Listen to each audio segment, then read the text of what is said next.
بسم اللہ الرحمن الرحیم۔ حضرت سلیمان علیہ السلام۔ حضرت سلیمان علیہ السلام اللہ کے نبی حضرت داؤد علیہ السلام کے بیٹے تھے۔ آپ بنی اسرائیل سے تعلق رکھتے تھے اور اپنے والد حضرت داؤد علیہ السلام کے بعد عنان حکومت سنبھال کر بنی اسرائیل کے بادشاہ بنے۔ آپ اللہ کے سچے پیغمبر اور انصاف پرور بادشاہ تھے۔ اللہ تعالیٰ نے انہیں 7 اقلیم کے بادشاہت عطا فرمائی اور وہ صرف انسانوں کے لیے ہی نہیں بلکہ تمام مخلوقات کی بادشاہت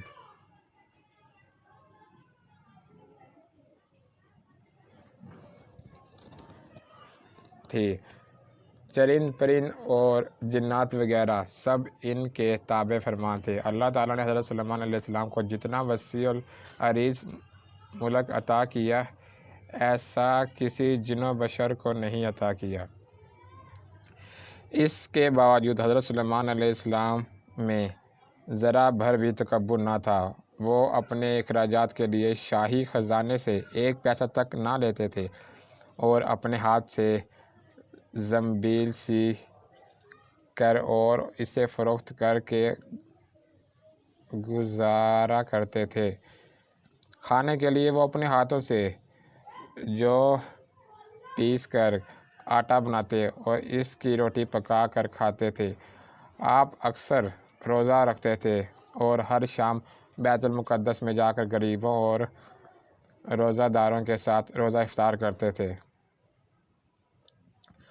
تخت سلیمانی بادشاہ بننے کے بعد آپ نے ایک نہایت عالی شان اور پرتکلف مکان بنایا جس کا رقبہ 36 کوس تھا۔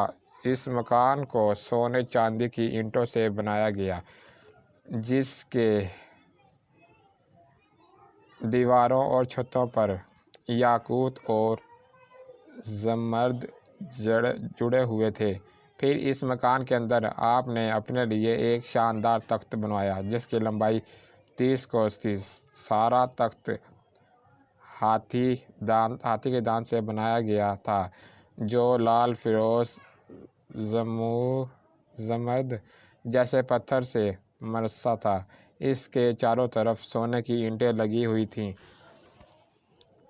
تخت کے چاروں کونوں پر ایسے درخت تھے جن کی ڈالیاں سونے کی تھیں اور ہر ڈال پر ایک طوطی اور طاؤس بنا کر اس کے پیٹ کے اندر مشک بھر دیا گیا تھا۔ ان درختوں کے خوشے انگوروں کے طرح تھے۔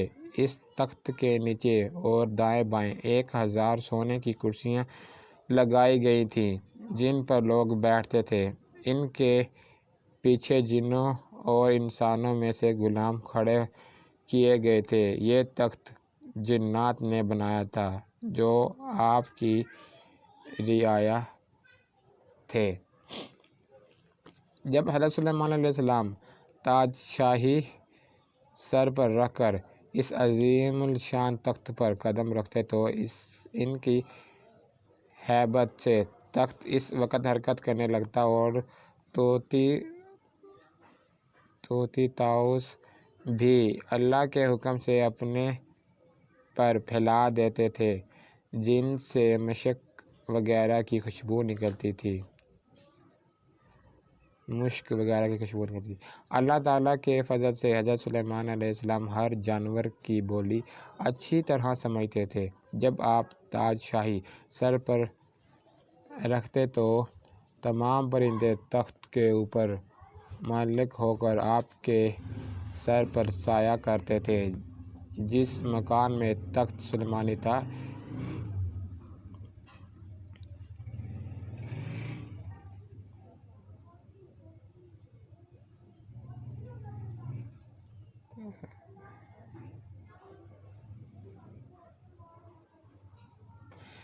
ان میں کئی محرابیں تھیں جہاں عابد و زاہد لوگ بیٹھ کر عبادت الہی کیا کرتے تھے۔ یا الہی میں درویشوں کے ساتھ بھی شامل ہو اور بادشاہوں کے ساتھ بھی۔ صرف یہی نہیں، پیغمبروں میں سے بھی ایک پیغمبر ہوں۔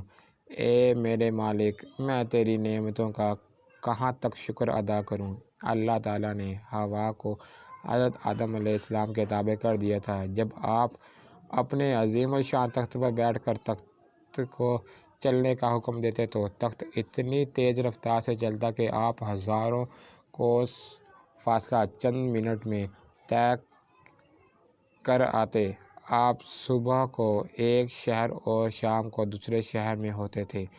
آپ کے باورچی خانہ کے لیے جنات نے بڑی بڑی پتھر کی دیگیں بنائی ہوئی تھیں جنہیں بادل پانی سے بھر دیا۔